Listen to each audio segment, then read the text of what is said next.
stunting adalah menjadikan kita intervensi dengan makanan tambahan. Tapi yang paling penting betul Mas Bambang bahwa edukasi sosialisasi yang masif bahwa stunting itu bahaya, bagaimana menghindarkan stunting, bagaimana solusi untuk terhindar dari gizi buruk itu salah satu yang penting. Tidak harus mahal, tetapi kearifan lokal menjadi salah satu.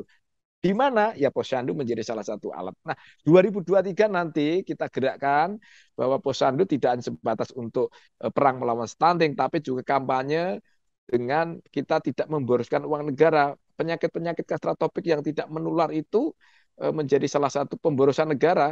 Kenapa, Mas Bambang? Indonesia itu juara dunia juga loh dari sisi apa namanya diabetes gitu loh. Nah, Posyandu menjadi salah satu alat untuk kampanye untuk bagaimana kita pola hidup sehat, makan hidup sehat, olahraga yang sehat menjadi salah satu yang hidup dengan gaya hidup sederhana, murah, tapi bisa kita sehat.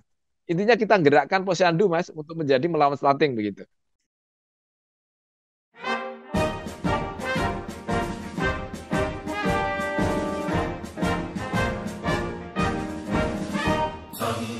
Wahai mahasiswa, harapan nusa bangsa, semangat Diponegoro, kobarkan hidayah, kita bekerja keras.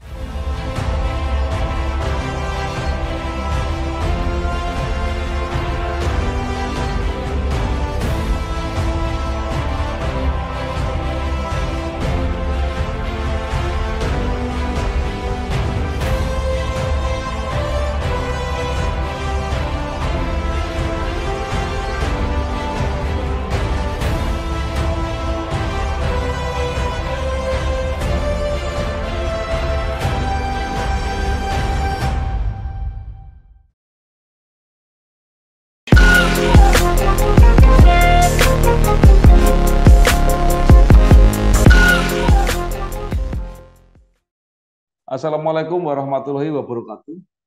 Waalaikumsalam. Salam sejahtera untuk kita semua. Bersama saya Bambang Sadono di kanal Inspirasi untuk Bangsa. Mudah-mudahan kanal ini selalu bisa memberi inspirasi, motivasi, dan edukasi. Kami sedang mempersiapkan beberapa wawancara untuk ikut memberi makna 65 tahun Universitas Diponegoro. Menurut rencana, wawancara ini akan kami bukukan untuk meneruskan buku pertama yang sudah terbit. Saat ini saya sudah bersama dengan salah seorang alumnus Universitas Diponegoro dari Fakultas Perikanan dan Kelautan, yaitu Bapak Rahmat Handoyo, SPI MM. Beliau saat ini adalah anggota DPR RI dari fraksi Partai Demokrasi Indonesia Perjuangan, PDIP, dan ditempatkan di Komisi 9, betul Pak ya? Betul, betul. Nah, baik, yang membidangi antara lain kesehatan, tenaga kerja, dan sebagainya. Apa kabar Pak Rahmat? Alhamdulillah, Assalamualaikum. Sehat selalu, Mas Bambang. Ini saya panggil Terima Mas ini kasih. karena senior saya ini. Nah, Pak Rahmat mungkin bisa cerita lebih dulu pengalaman kuliah di Undip, ya. Kemudian saya lihat aktif di banyak organisasi, organisasi mahasiswa, kegiatan koperasi, sampai organisasi politik, kemudian berkarir menjadi tenaga ahli di DPR RI, dan saat ini menjadi anggota DPR RI, bahkan sudah periode yang kedua. Silakan Pak Rahmat. Ya, sebelumnya salam sehat. Bismillah, Assalamualaikum. Jadi Mas Bambang, ini suatu hal yang sangat bahagia ya. Undip 65 tahun, saya kira suatu angka yang umur yang seenggak tidak muda lagi. Tapi hal yang menjadi eh, nggak mungkin lupa adalah ketika bagaimana berproses masuk Undip, kemudian begitu menjadi Undip. Saya dulu masuknya dari jalur PMDK, Mas. Jadi ketika ranking 1 SMA, terus kemudian dapat masuk, dan ternyata kok saya milih di Perikanan Undip. Bukan tanpa sebab, saya masuk Undip karena ada kakak saya yang bekerja di salah satu perusahaan di perikanan yang cukup besar ya, di Pasena, eh, di apa namanya di Lampung. Nah dari situlah saya split masuk Undip. Nah singkat cerita saya masuk Undip. Begitu masuk Undip luar biasa nih. Ternyata tidak semua orang bisa masuk Undip. Saya termasuk yang beruntung. Dan rasa keberuntungan itu masih saya pegang dan saya bawa sampai sekarang loh Mas. Kenapa saya pegang? Bahkan setiap momentum, setiap kesempatan di dalam setiap rapat, kita bertemu silaturahmi, sampean alumni mana Mas? Oh kita keluarga itu. Nah, artinya apa? Bahwa rasa cinta kasih saya dan rasa hormat saya dan rasa bahagia saya masuk menjadi keluarga besar Undip sudah tertanam begitu masuk Undip. Nah, begitu masuk Undip, passwordnya adalah saya harus punya mimpi. Dan itu sudah terbentuk. Begitu masuk Undip, saya langsung bercita-cita, saya harus ketua angkatan, Mas Bambang. Ada yang luar biasa ya. Oh, begitu diterima Undip, pokoknya yang penting aku harus menjadi ketua angkatan. Artinya kalau bahasa sederhana ketua kelas gitu loh. Nah, ternyata betul begitu saya jadi ketua kelas itu banyak magnet, banyak yang menghubungi saya untuk diajak berorganisasi, kemahasiswaan, ya banyaklah dari sisi keagamaan termasuk koperasi mahasiswa. Nah, kebetulan ada senior yang sangat sampai saat ini masih saya hormati betul. Saya mengajak dikenalkan apa itu Bung Karno, apa itu nasionalisme. Jadilah saya Gemini. Eh, Salah satu pengurus Gemini sampai ketua umum Koperasi Mahasiswa Undip. Banyak sukanya Mas dibandingkan dukanya. Jadi saya kira itu yang saya bawa pegang teguh alma mater. Intinya adalah begitu saya masuk Undip itu yang menjiwai apa namanya mengilhami dari apa namanya semangat dari Pangeran Diponegoro ya, cinta tanah air, cinta semangat itu. Nah, begitu lulus Undip, gue meh ngopo itu. Apa yang harus kita lakukan? Ya saya kira minimal kita bisa bermanfaat buat diri kita sendiri, buat bermasyarakat, buat masyarakat. Nah, apa namanya karakter yang dibawa oleh Undip itu untuk mencintai sesama, bermanfaat untuk masyarakat, bangsa itu yang harus kita pegang. Intinya saya begitu luar biasa, begitu terhormat menurut saya ya. Saya sangat bahagia sekali menjadi keluarga besar Undip. Begitu Mas Babang.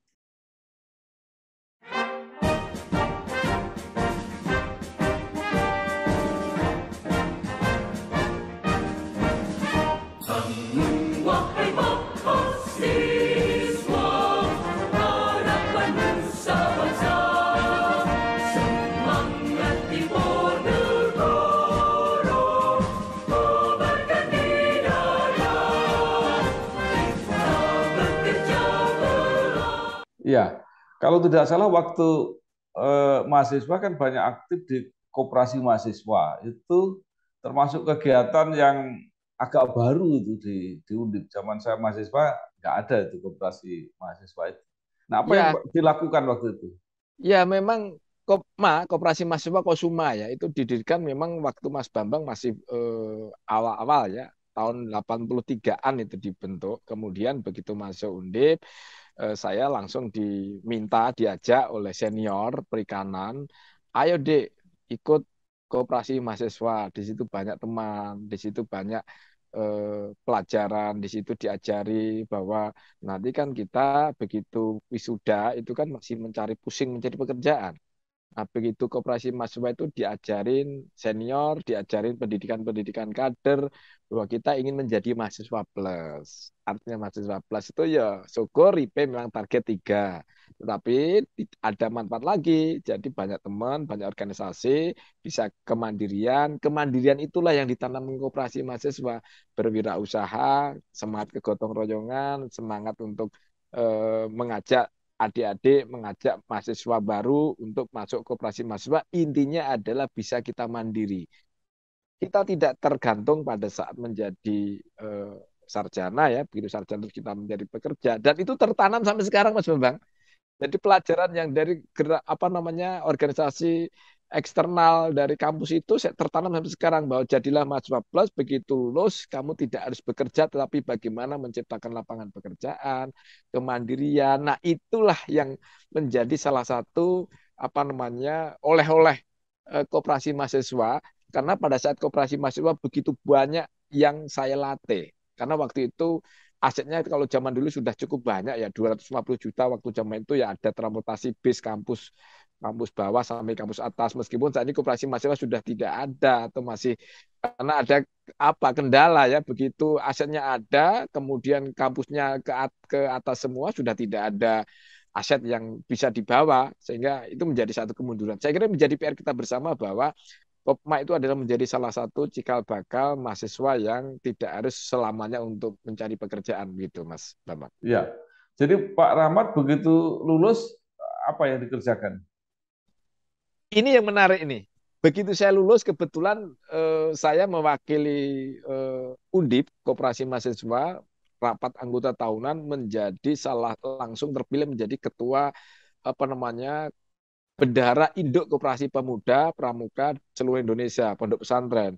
Singkat cerita pernah menjadi ketua umum. Tetapi begitu lulus, begitu sampai Jakarta mendapat sebagai bendahara Kopindo, yang saya lakukan adalah saya mencari sosok, Mas. Siapa yang cari sosok adalah bersama teman-teman itu umur saya masih 26 kali ya.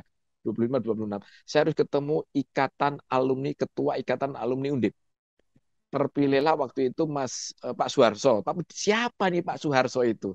Nah, begitulah saya ketemu dengan Pak Arso waktu itu salah satu eselon. Tujuannya saya adalah mosok saya aktivis begitu sampai Jakarta seperti kehilangan saudara. Saya harus menemukan banyak saudara, saya harus menemukan banyak teman. Disitulah saya menemukan banyak alumni Undip, mulai dari ketua ikatan alumni Undip, termasuk saya menjadi salah satu yang ngojok-joki Mas Sigit Pramono, mantan dirut dirut BNI ya, BII ya. Kemudian kami bersama teman-teman gimana kita mencari ketika ada pilihan alumni ikatan DKI Undip, Pak Suharso nggak kerso, kemudian kami beramai-ramai dengan anak muda itu mencari sosok yang cocok figur menjadi ketua ikatan alumni di Undip, Mas Sigit Pramono. Itu. Jadi intinya saya mencari teman di Undip, kita banyak teman, begitu lulus pun kita gunakan kekuatan Undip untuk menjadi berkarya di kemudian hari begitu. Dan sampai sekarang saya merasakan begitu, Mas Bambang.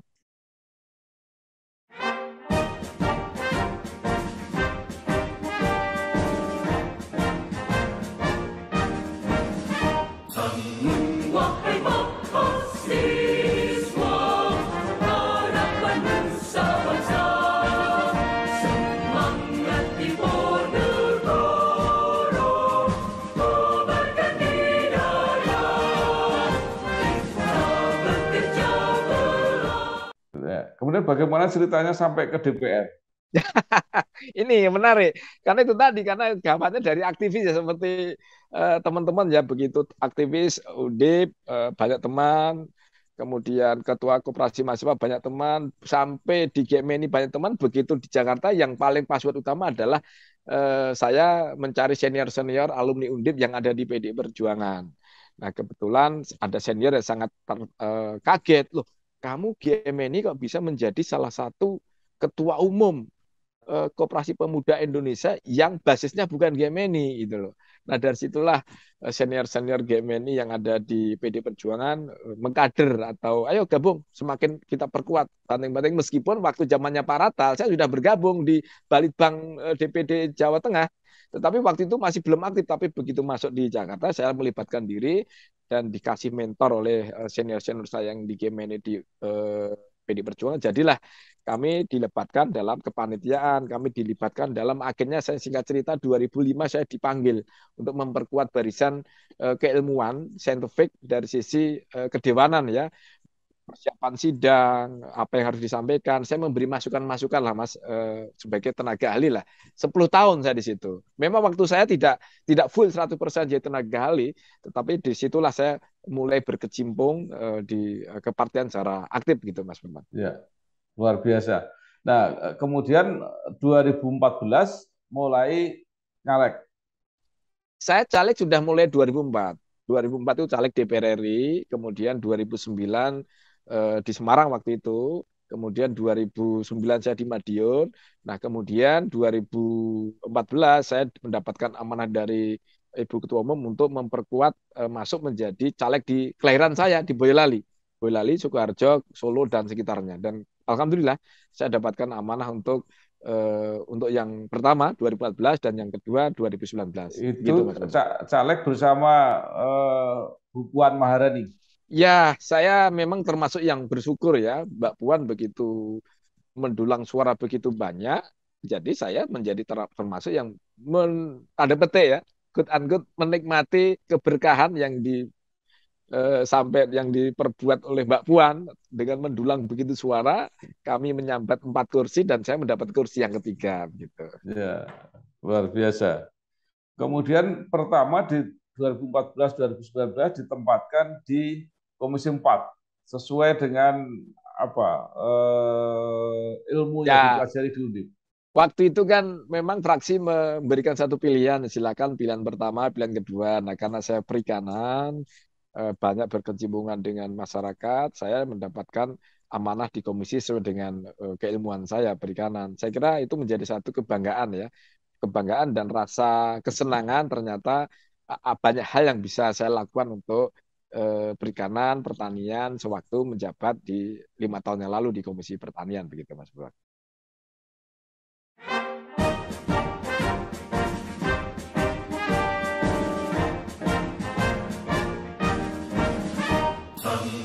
Wahai mahasiswa,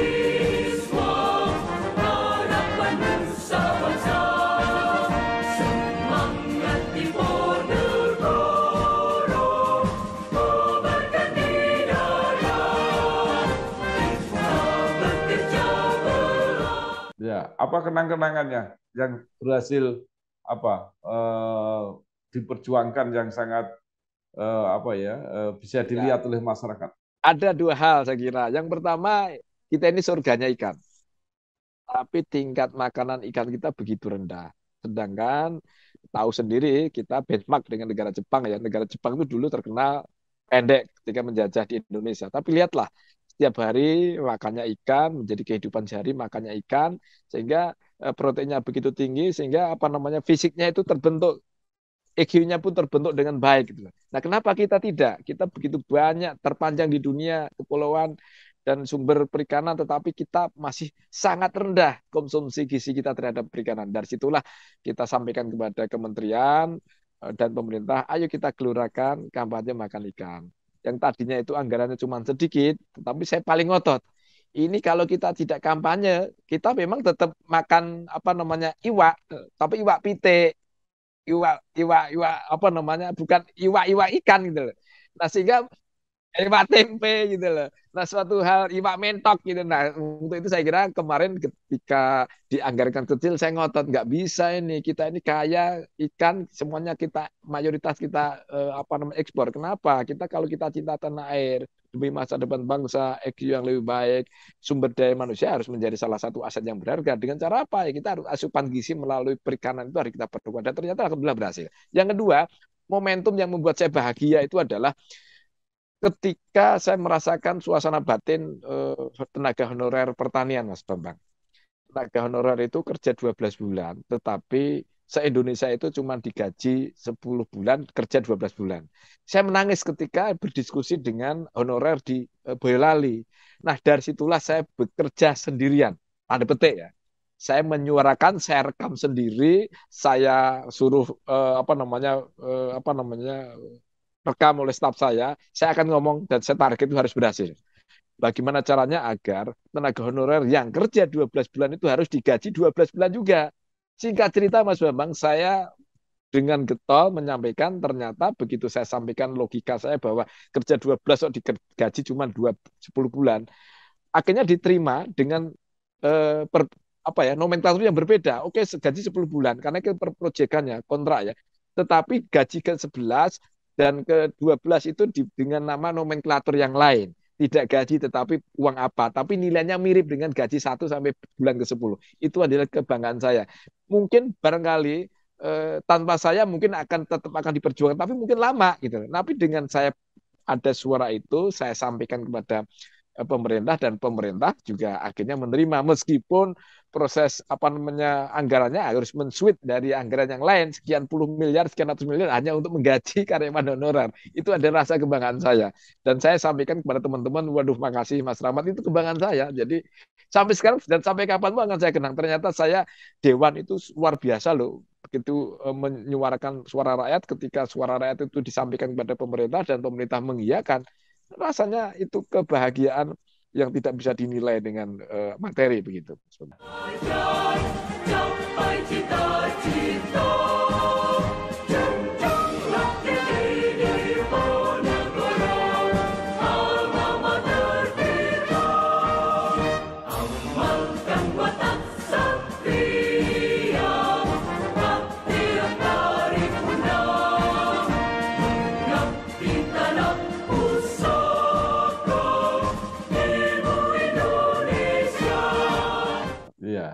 Nah, eh, surga ikan tapi makan ikan terlalu sedikit. Nah, apakah ini yang ketika Pak Rama di Komisi 9 itu aktif untuk ini mengurangi, menghilangkan stunting itu? Apa salah satu itu penyebabnya? Ya, ini kebetulan ini kan inherent dengan komisi saya ya. Saat ini Indonesia itu juara dunia, Mas Bambang. Juara dunia masalah gizi anak yang masih kekurangan. Jadi bisa 5 besar stunting kita di dunia. Sedangkan stunting itu berisiko loh, Mas. Kalau anak-anak kita stunting, masa depan anak-anak kita itu dewasa, tua akan mudah rentan terhadap penyakit. Apalagi stunting ini apa namanya juga berefek kepada anak-anak kita, ya sekolahnya juga tidak sesuai dengan apa namanya kurang gizi ya. Kurang gizi kan pasti otomatis pendek ya. Nah, kemudian sekolahnya juga kecerdasannya juga tidak sesuai dengan harapan kita bersama. Itu sangat berpengaruh terhadap bangsa. Untuk itu saya kira apa yang disampaikan oleh Presiden Jokowi sangat betul sekali ya, kita harus mengurangi stunting menjadi musuh kita bersama. Nah, salah satunya adalah bagaimana memerangi. Memerangi lebih sulit dibandingkan mencegah. Kalau sudah kena stunting atau kurang gizi atau gizi buruk itu akan lebih sulit lagi.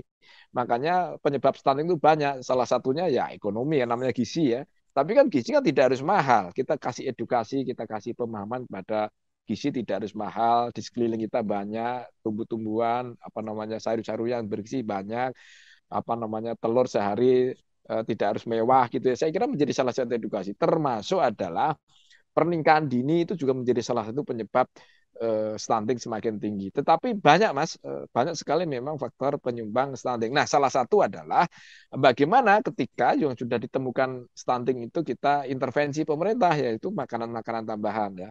Bisa melalui kearifan lokal, makan makanan yang berisi melalui ikan darat, ikan laut, saya kira begitu salah satu karena kita sumber protein kita terbesar itu adalah yang ada di Indonesia, salah satunya adalah ikan. Kenapa kita tidak optimal? Namun memang sayang sampai saat ini memang optimalisasi pemanfaatan dan gerakan makan ikan itu masih belum sesuai dengan harapan kita. Itu menjadi PR kita bersama.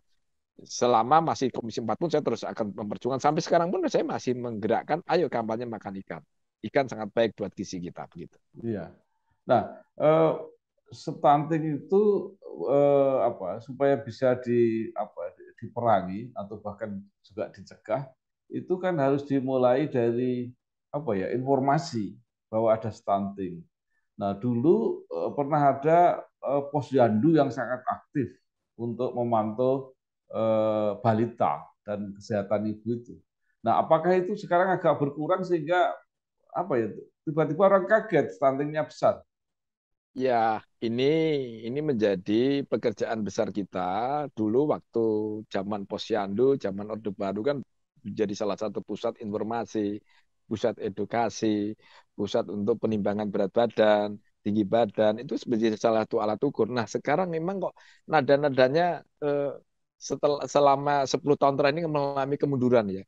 Ada posyandu tetapi tidak optimal. Ada posyandu tapi tidak ada gerakan. Lah mulai sekarang lah Pak Jokowi menggerakkan kembali pusat pelayanan terpadu itu menjadi benar-benar pusat pelayanan terpadu di masyarakat. Ya kesehatan, juga anak-anak kita, ya lansianya, ya itu menjadi salah satu alat ukur untuk mengetes, memonitor, dan memotret gitu loh. Nah, ketika terjadi ada hasil potret itu, kemudian pemerintah memberikan satu intervensi. Intervensi dalam bentuk apa? Salah satu adalah yang sudah apa namanya kena stunting adalah menjadikan kita intervensi dengan makanan tambahan. Tapi yang paling penting betul Mas Bambang bahwa edukasi sosialisasi yang masif bahwa stunting itu bahaya, bagaimana menghindarkan stunting, bagaimana solusi untuk terhindar dari gizi buruk itu salah satu yang penting. Tidak harus mahal, tetapi kearifan lokal menjadi salah satu. Di mana ya posyandu menjadi salah satu alat. Nah, 2023 nanti kita gerakkan bahwa posyandu tidak hanya sebatas untuk perang melawan stunting, tapi juga kampanye dengan kita tidak memboroskan uang negara. Penyakit-penyakit kastratopik yang tidak menular itu menjadi salah satu pemborosan negara. Kenapa, Mas Bambang? Indonesia itu juara dunia juga loh dari sisi apa namanya diabetes gitu loh. Nah, posyandu menjadi salah satu alat untuk kampanye untuk bagaimana kita pola hidup sehat, makan hidup sehat, olahraga yang sehat menjadi salah satu yang hidup dengan gaya hidup sederhana, murah, tapi bisa kita sehat. Intinya kita gerakkan posyandu, Mas, untuk menjadi melawan stunting begitu.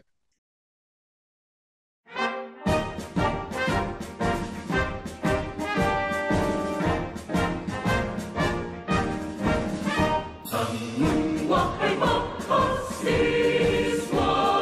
harapan nusa bangsa, semangat timur negara, kobarkan hidayah, kita bekerja bersama. Oke, ada masalah lain yang menarik di bidang ketenaga kerjaan, terutama yang tenaga kerja yang kerja di luar negeri itu kan banyak sekali masalah. Nah, sekarang mulai ada gerakan pemberangkatan tenaga migran itu dengan zero cost. Nah, itu bagaimana? Bisa nggak dilaksanakan di semua tempat? Ya, kebetulan kan mitra kami salah satunya adalah tenaga kerja ya. Ada BP2MI, Badan Penempatan dan Pelindungan Tenaga Kerja. Ini menjadi PR kita bersama. Slogan bahwa pahlawan devisa, ya betul, tetapi juga harus disadari banyak kita saudara kita yang terjadi korban, banyak kita yang dukanya begitu menghiasi media-media massa. Nah, ini menjadi salah satu fokus kami, saya khususnya untuk memerangi itu. Bahwa penempatan tenaga kerja itu ada dua konsep ya pada besarnya. Ada business to business, ada government to government. Kalau government government barangkali bisa saja gratis. Perizinan sebenarnya kan gratis tuh ya. Tetapi karena kalau pemerintah kan gratis ya dari proses pemberangkatan, tetapi ya namanya itu ada dunia dunia pemburu rente ekonomi tanda petik ya, bahwa ada agen-agen yang mengambil manfaatnya. Memang secara prinsip diizinkan, tetapi kadang-kadang yang salah prosedural, ada yang memberikan satu mimpi yang seolah-olah di sana ada surga, ternyata di sana menjadi korban. Kemudian akhirnya kan pemerintah juga kita apresiasi sampai sekarang kita dorong dan kita dukung moratorium pemberangkatan tenaga kerja kita terutama di Timur Tengah yang tidak punya keahlian. Mohon maaf ya untuk yang asisten rumah tangga sampai sekarang masih ditutup. Harapannya agar yang kita kirim ke luar negeri itu yang benar-benar punya keahlian. Kalau kita di Abu Dhabi, kalau kita di Timur Tengah, bandara di sana itu banyak tenaga kerja asing. Tapi yang kerja siapa? Filipina, Vietnam. Nah, sedangkan kita juga apa? Kita perkuat dari sisi keilmuan, dari sisi bahasa. Kita menjadi kalau kita yang kita kirim ke luar negeri itu adalah masyarakat yang punya keahlian sehingga eh, benefit tidak hanya sebatas gaji tapi juga kesetaraan harkat martabat sebagai manusia dihormati gitu loh. Tidak sebatas kita sering mendengar dukanya, ada yang ditanda kasihan kalau kita mendengar cerita ya, ada yang belum digaji, ada perlakuan fisik yang berlebihan. Nah, ini harus kita stop, harus kita hindarkan. Moratorium itu harus kita dukung. Nah, sekarang adalah yang kita dorong kepada pemerintah, terutama masyarakat, jangan tergoda ujuk rayu oleh agen-agen yang tidak bertanggung jawab. Kalau ada informasi yang bekerja di luar negeri, silakan komunikasi dengan Dinas Tenaga Kerja, silakan komunikasi dengan BP2MI yang bertugas penempatan. Begitu Mas Bambang. Saya kira itu yang harus kita kawal terus. Sehingga intinya bahwa siapapun yang akan kerja di saat dikerja di Indonesia belum memungkinkan, silakan kerja di luar negeri, tapi benar-benar sesuai dengan prosedur, hak tanggung jawabnya ada, berapa gajinya, siapa perusahaannya, sehingga terhindar dari hal yang tidak diinginkan. Begitu Mas Bambang. Ya. Nah, sekarang sedikit menyinggung tentang masalah organisasi dokter. Ini menarik karena ada dua organisasi ini yang kelihatannya masing-masing saling bersaing. Nah, korbannya itu adalah para dokter-dokter yang membutuhkan izin praktek itu ada yang kan itu per kelompok-kelompok gitu, bidang apa gitu. Nah, kadang-kadang itu dua organisasi ini bersitegang sehingga proses perizinan itu yang menjadi terhambat. Nah, padahal dokter itu nggak bisa kerja kalau tidak ada izinnya itu. Nah, ini DPR sejauh mana memantau ini? Ya, prinsip kita organisasi sesuai amanat rakyat kan undang-undang itu kan organisasi ini kan tunggal Mas Bambang. ID mewadahi organisasi profesi dari dunia kedokteran. Tetapi memang harus disadari kita terbuka matanya bahwa begitu ada gonjang-ganjing soal mohon maaf kalau boleh saya sebut nama ya kisruh antara dokter dan ID itu membukakan mata kita. Ternyata ada carut marut ada persoalan besar, ada masalah di dunia kesehatan kita yang membuat ini bukan salah siapa-siapa, ini adalah sistem yang harus kita sempurnakan. Jadi kita tidak perlu ke belakang, tetapi adalah ke depan bahwa ID memang menjadi amanah rakyat sebagai satu-satunya wadah tunggal organisasi keprofesian kedokteran. Tetapi kenapa kok sampai terjadi riak-riak, kemudian adanya organisasi tandingan atau organisasi yang lain, ya kita harus mawas diri bahwa ID itu amanah rakyat, tetapi ya jangan membuat organisasi yang urusannya pemerintah yang mestinya diurusi pemerintah ternyata ID mengikuti, sehingga ada hal yang dirasakan oleh masyarakat itu adanya ketidakadilan. Ada loh Mas Bambang, ada profesor guru besar yang sudah sangat senior kerja di luar negeri bertahun-tahun berpuluh tahun di Indonesia kita nggak bisa praktek. Sedangkan kita kekurangan dokter spesialis, kita kekurangan dunia kedokteran. Tapi kenapa harus dengan hambatan tanda petik bahwa itu harus ada uji kompetensi? Sampai kapan uji kompetensi ketika ditunggu-tunggu belum bisa izin? Satu. Yang kedua, ketika ada dokter yang sengaja tidak diberikan izin rekomendasi karena berseberangan dengan pengurus ID, itu menjadi salah satu kritik otokritik kita kepada dunia kedokteran kita. Kita sayang ID karena ID adalah menjadi aset bangsa kita. Tetapi jangan sampai bahwa kekuatan yang terlalu powerful itu membuat masyarakat kesehatan kita menjadi terganggu. Untuk itu saya kira ada momentum yang melalui momentum di channelnya Mas Bambang ini saya kira menjadi satu yang sangat baik ya. Ayo kita bersama-sama ya keluarga besar ID, keluarga besar kedokteran secara keseluruhan bahwa ID milik rakyat, bahwa ID dibutuhkan oleh rakyat, tetapi gunakan sesuai dengan ketentuan dan koridor yang semestinya gitu. Jangan sampai ada yang merasa terpinggirkan, jangan sampai ada yang merasa terpojok, jangan sampai yang sudah bekerja atau alumni dokter di luar negeri susah praktek di Indonesia di saat Indonesia kekurangan dokter. Nah, ini menjadi cermin, menjadi proses kritik otokritik kita agar kedokteran kita semakin maju. Intinya kita tidak anti ID, ID adalah punya kita, ID adalah aset kita. Ya ayo demi kesehatan kita bersama, ayo kita perbaiki bersama-sama, yang tidak atau kurang sempurna kita sempurnakan dengan baik. Mas Bambang.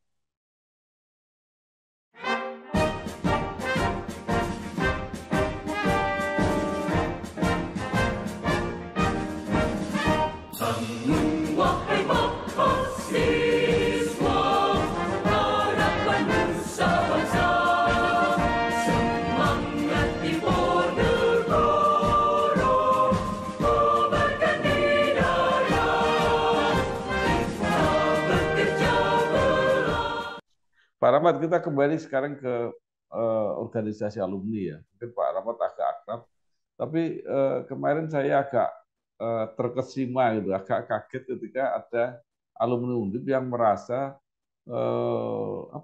tidak mendapatkan empati, apalagi sampai dibela.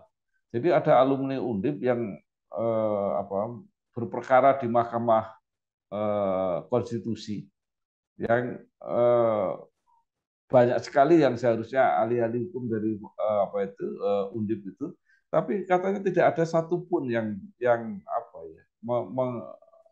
menyapa dia. Nah, maka kritik kita pada organisasi ini, apakah memang begitu besarnya, begitu banyaknya alumni sehingga organisasi tidak mampu menjangkau sampai ada keluarganya. Itu kan kasus besar itu, karena di Mahkamah Konstitusi kasusnya nasional itu. Nah, atau alumni itu tidak aktif berkomunikasi. Nah, ini menurut Pak Rahmat seperti apa? Ya, ini kan sudah dihukum ya, panjenengan dihukum. Saya kira harus kita pilah-pilah. Kemasyarakatan, keluarga besar dengan hukum harus berbeda. Hukum adalah hukum. Tidak bisa hukum terus kita komunikasikan dengan berkomunikasi untuk karena kita sesama alumni kemudian hukum. Tidak bisa kalau soal itu. Tapi sebagai sesama alumni kita berkomunikasi boleh. harus begitu. Tetapi kalau ada yang menjadi hakim, ada yang menjadi jaksa, ada yang menjadi polisi, kita tidak bisa caruk marutkan bahwa kita jadi campur adukan bahwa kita sesama Audi yang berperkara, perkara itu masalah pidana, perdata maupun konstitusi, hukum adalah panglima kita gitu loh. Jadi kita tidak itu. Nah, jadi kalau ada statement ada seperti itu ya kita harus berpandangan dari sudut pandang mana. Hukum adalah kita sebagai alumni Undip harus kita mengawal, hukum adalah sebagai panglima kita, entah itu dari MK, entah itu dari Mahkamah Agung, entah itu dari kepolisian, entah dari kejaksaan, itu harus kita hormati independensinya. Tetapi kita sebagai keluarga besar Undip, kita berkomunikasi tidak ada masalah gitu. Tetapi jangan campur adukan bahwa seolah-olah kita tidak dibantu. Memang tidak perlu dibantu. Kalau menurut saya hukum adalah hukum. Nanti independensi hakim, independensi manapun harus kita hormati. Tetapi kita sebagai keluarga besar ketika ada berperkara ya kita punya lawyer menggunakan Undip, it's okay. Tidak ada masalah, tetapi kalau sudah bicara independensi, kita tidak ingin mengganggu independensi dari hukum itu sendiri. Hukum adalah panglima kita. Kalau toh pada akhirnya kita ada di kejaksaan, ada Mahkamah Agung, kemudian dari Mahkamah Konstitusi dan kepolisian, ada alumni kita turut berbangga. Tapi kita tetap kita support bahwa mereka harus independen sesuai dengan jati diri dari hukum itu sendiri. Itu pemahaman sederhana saya begitu. Tetapi sebagai komunikasi, it's okay, tidak ada masalah. Mungkin maksudnya yang berprofesi sebagai advokat atau mungkin. Nah, itu dia. Kenapa kalau kita menggunakan advokat tidak menggunakan alumni kita, keluarga kita sendiri, kita juga punya jago-jago advokat dari keluarga besar Undip kan? Nah, itu justru kita gunakan itu. Tetapi kalau sudah wilayah hukum, kita serahkan sepenuhnya mekanisme. Tetapi kalau ada saudara kita, kawan kita, senior kita punya orang yang berpengaruh dari sisi bukan berpengaruh dari sisi keahliannya sebagai pengacara, kenapa tidak kita menggunakan? Dan kebetulan saya juga banyak sekali kenal dengan teman-teman pengacara. Kita minta masukan, minta nasihat, itu menjadi salah satu cara kita untuk tetap bersama dalam satu keluarga besar Undip begitu, Mas Bambang.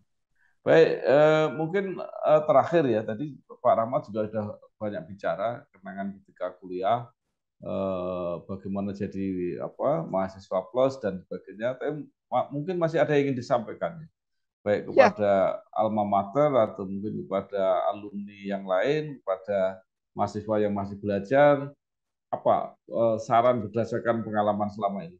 Ya, bersyukurlah kita menjadi keluarga besar Undip dan jangan pernah merasa kok saya jadi Undip ya. Justru sampai saya sekarang ini di Jakarta, yang dari Boyolali lahir besar kemudian tinggal di Jakarta. Sampai sekarang saya mengajak teman, bersyukurlah kita menjadi bagian dari keluarga besar Undip. Karena tidak semua orang, tidak semua pemuda, tidak semua siswa kelas 3 SMA lulus bisa masuk Undip.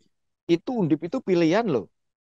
Saringannya luar biasa loh. Nah, ketika Undip sudah jadilah kita menjadi keluarga besar Undip yang bisa mewarnai keluarga kita, mewarnai lingkungan kita, mewarnai dan ikut turut membangun seperti spirit yang disampaikan oleh Pangeran Diponegoro, nasionalisme. Kebangsaan kita rawat dengan alumni Undip, kebangsaan kita gunakan untuk mengabdikan di dunia kemasyarakat dimanapun Anda, ya di parlemen, ya di tokoh-tokoh masyarakat, di politisi, di bisnis, di pemerintahan. Ayo gunakan semangat spirit Undip itu untuk membangun dengan menggunakan seperti yang disampaikan oleh Pangeran Diponegoro, spirit semangat nasionalisme dan kebangsaan membela tanah air. Gitu, Mas. Luar biasa, Pak Rahmat Handoyo, sarjana perikanan, magister manajemen, anggota DPR RI dari Partai Demokrasi Indonesia Perjuangan, dan sekarang ditempatkan di Komisi 9. Terima kasih apa yang disampaikan, mudah-mudahan ini bermanfaat untuk kita semua, memberi inspirasi dan motivasi terutama bagi generasi muda. Selamat bertugas, selamat berjuang, sukses. Wassalamualaikum warahmatullahi wabarakatuh. Waalaikumsalam warahmatullahi wabarakatuh. Salam sehat, assalamualaikum Mas Bambang.